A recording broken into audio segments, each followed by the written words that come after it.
అందరికీ నమస్కారం అండి. రత్నభాస్కర్ ఛానల్కి స్వాగతం. నా ఛానల్ మీకు నచ్చినట్లయితే మీరు లైక్ చేసి సబ్స్క్రైబ్ చేయండి.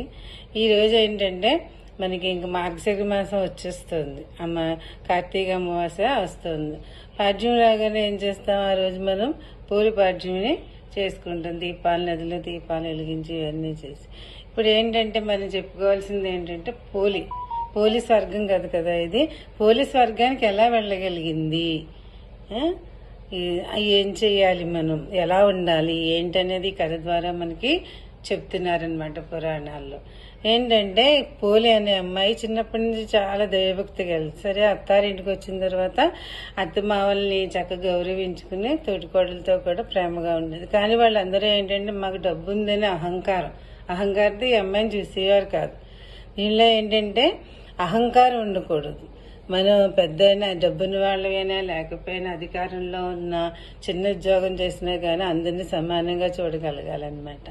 అదేవిధంగా పెద్దల్ని గౌరవించాలి. పోలి ఏం చేసింది, అత్తమామల్ని గౌరవించింది, పని వాళ్ళని అందరినీ కూడా చక్కగా చూసే వాళ్ళకన్నీ పెట్టింది అనమాట.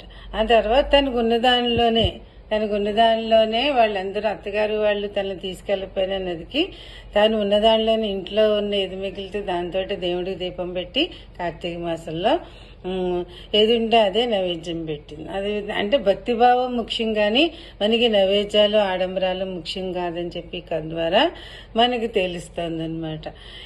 ఇంకేం తెలుస్తుందంటే ఇది పైకి వెళ్ళిపోతుంది కదా. దేవుడు ఏంటి, కులాలు మతాలు ఏమీ చూడ్డు, ఏ కులమైనా ఏ మతమైనా ఆయనకి అంత సమానమే.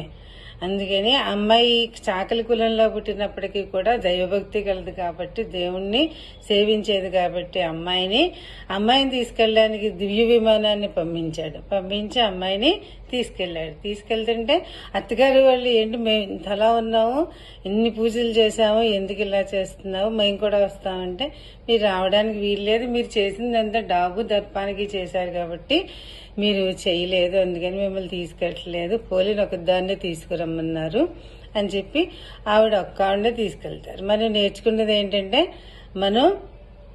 దేవుణ్ణి మనం భక్తితో పూజించాలి తప్ప, మన మనసులో దేవుణ్ణి నిలుపుకుని పూజించాలి తప్ప ఆడంబరాలతోటి దానాలు ఇవి చేసామని గొప్పలు చెప్పుకోవడం, ఆ ఊరు వెళ్ళాం మీరు ఎక్కడికి వెళ్ళలేదు మేము వెళ్ళి వచ్చామని చెప్పడం, అందరినీ లోకుగా చూడడం, ఇవన్నీ చేయకూడదు.